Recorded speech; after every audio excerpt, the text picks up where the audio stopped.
Now today we will solve the uh, few problems by using the Hamilton's equations of motion.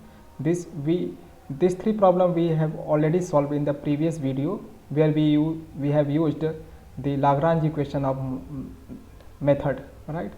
So we will see in few minutes, when we use this method we will get the same equation of motion. So at the end we will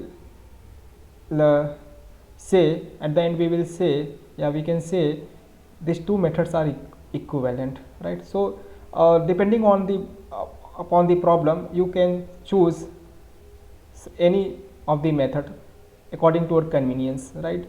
You can choose either Lagrange equation or Hamilton's equation of motion, and at the end you will get the same equation of motion, right.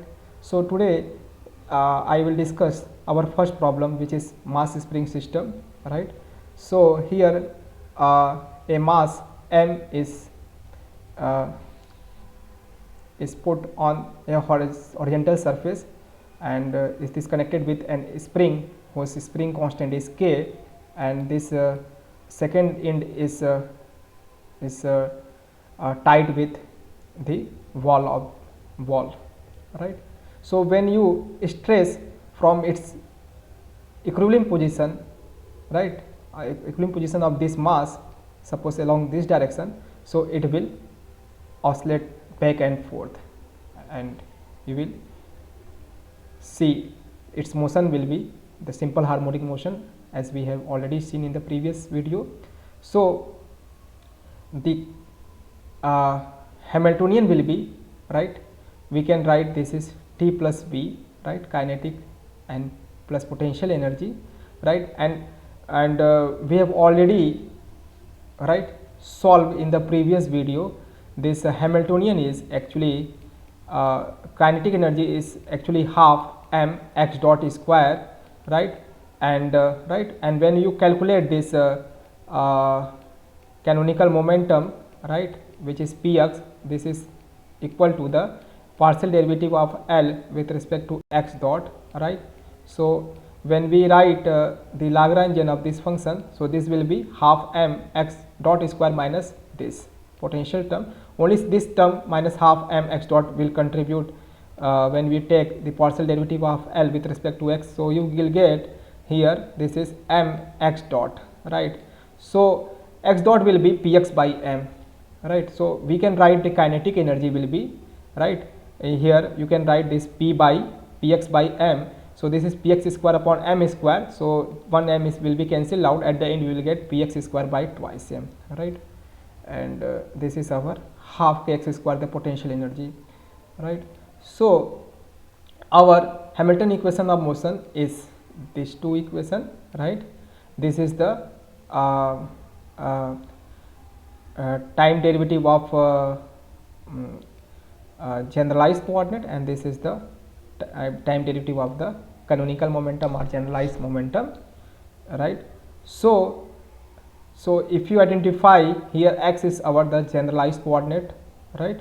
So when you take the x dot, its a total time derivative, this comes out to be partial derivative of px, right. This is px, right, because this is our generalized momentum here. For x, this is equal to px.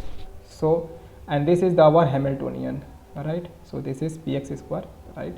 So when you take this derivative with respect to px, this will be px upon m. So this px will be m x dot, right. So here you get the same equation when we used this Lagrange method and used the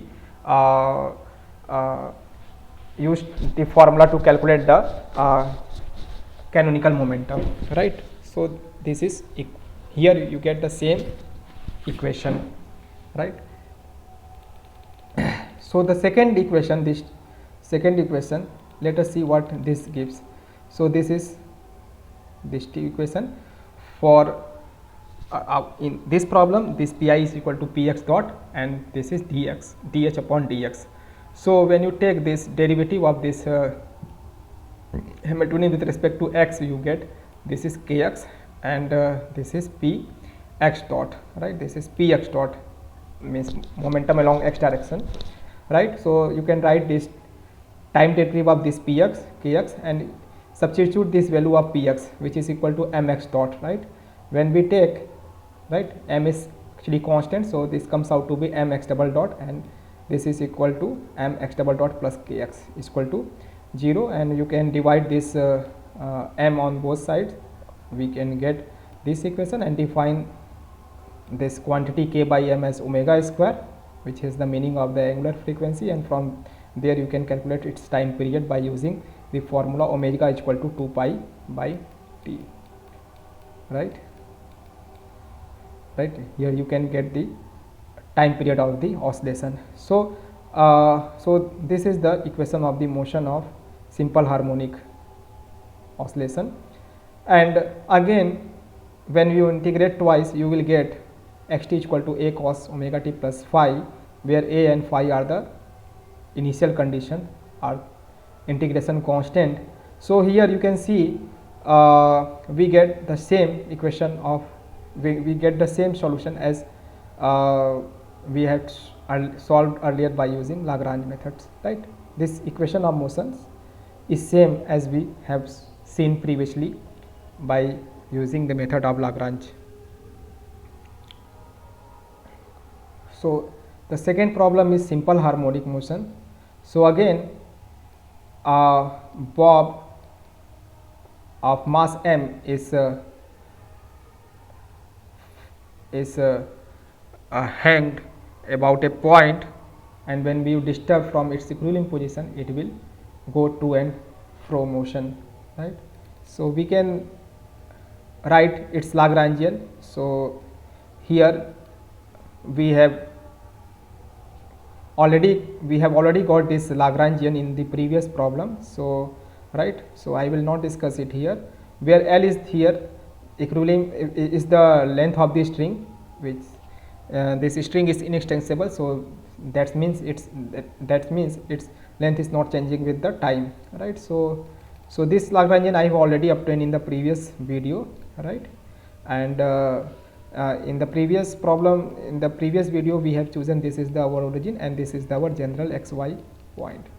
So now you can calculate its Hamiltonian, right, which is equal to, which is the actually Legendre transformation, which is equal to the summation over pi qi minus L. So here if you see, this is theta is our, right, yeah, theta dot is our generalized velocity, right? So and corresponding to theta, you can calculate p theta, right?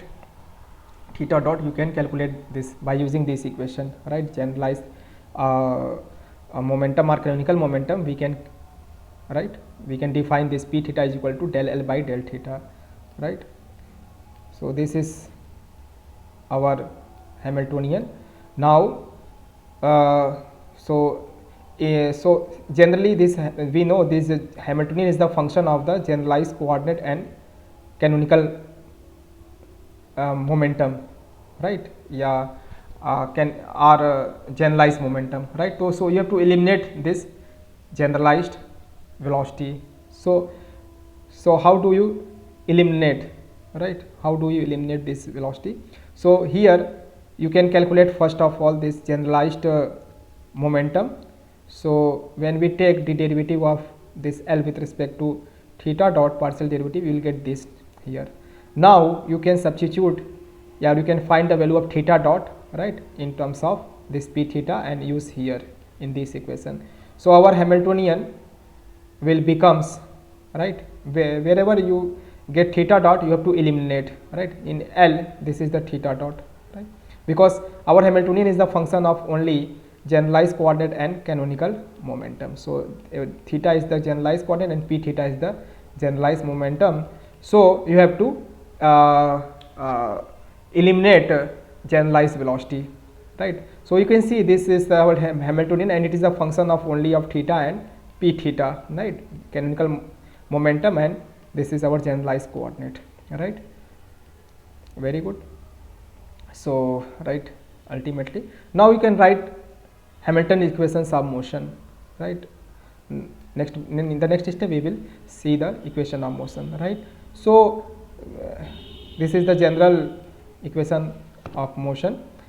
So where this qj will be theta, so theta dot is equal to del h upon del p theta. So when we take the del h upon the derivative of this h with respect to theta p theta, you will get this p theta upon ml square. So this p theta will be p theta to m l square theta dot. So this is nothing but the previous equation, right. When we get the value of this p theta, then canonical momentum, by using this method, right. So you are not getting new, nothing new here, means you get same, right. So this is verified here, means, so right. And the second equation actually gives the equation of motion, right, means second order differential equation. So this p theta dot is equal to del h upon del theta. So this is the theta here. So when you take the derivative of this h with respect to theta, you will get this mgl sin theta, right, because this is minus cos theta. So minus cos theta, if you take partial derivative, it comes out to be sin theta, right. So this is sin theta, and this p theta will be here minus mgl sin theta if you multiply minus on both sides. Now this p theta you can write d by dt, because this is the total time derivative of p theta with respect to time. So this is our p theta. Now substitute it, so you will get ml square theta double dot, and you can transfer it to the left hand side. You will get mgl sin theta is equal to 0. Now you can divide on both sides by ml square. So you will end up with this equation, theta double dot is equal to g by l sin theta is equal to g theta.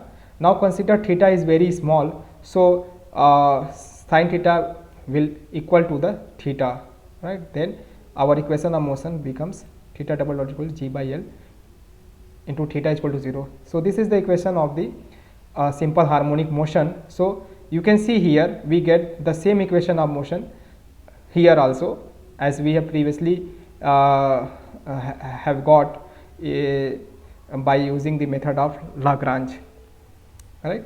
And when you take this, solve this double time derivative, we will get sine function or cosine function or the linear combination of both. So when you integrate it twice, you get theta t is equal to a sine, right, omega t plus phi, right, omega t phi, where omega square is equal to g by l, right. This is our omega square, which is g by l, right. So omega will be under root over g by l, and phi and a are the initial constant, are the integration constant of this problem, right.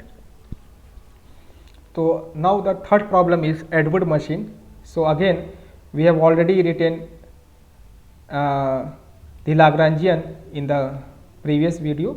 So we have borrowed it here, and in the previous video we have chosen, this is our reference line where potential is 0, and when we move downward, this x will increase from 0, right.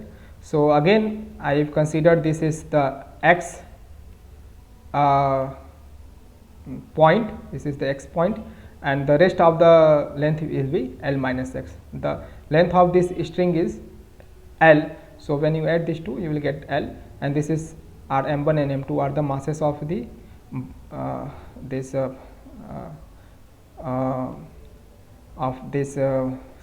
body, right.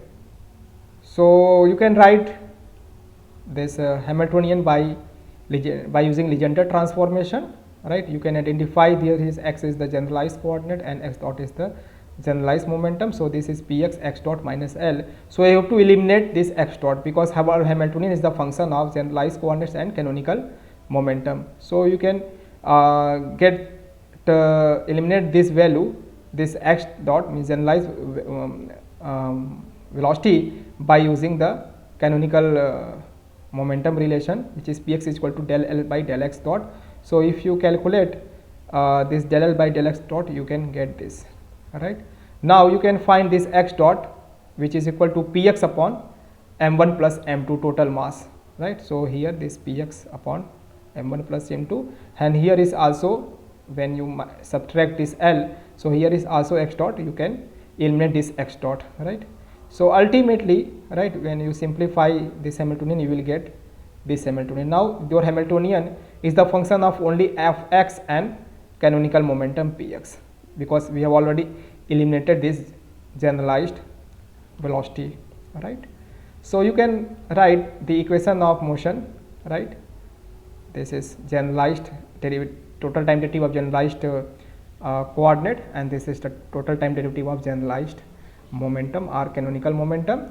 So first see this equation, which is here x dot, which equal to del h upon del px. So here with the px is appear only in this term, so you will get px, right? When you take derivative with respect to px, you get 2 px, and this 2 will cancel out, and you are left with px upon m1 plus m2, right? So here this equation is the same which we obtained already by using this canonical momentum relation, right? So same equation, whether we have used Lagrange method or whether you use Hamilton equation of motion. Now the second term will give, see what will give this. So this is px dot, right, del h upon del q h. So h x is appearing here and they are appearing here, right? So here if you take derivative with respect to x, you will get m1g, and here you will get plus m2g, because this minus and this minus becomes plus. So this is m2g when you take derivative with respect to x. So now if you multiply minus on both sides, you will get m1 minus m2g, right?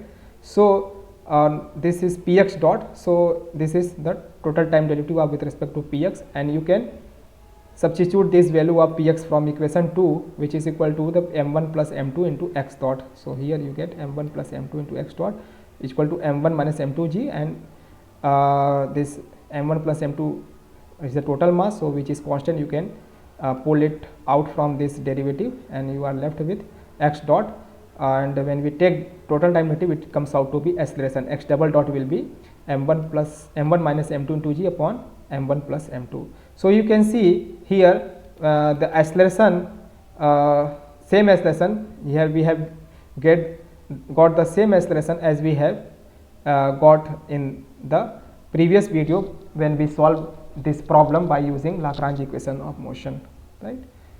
So you can see from this problem you get the same equation of motion whether you solve the problem by using Lagrange equation of method or Hamilton's equation of method, right?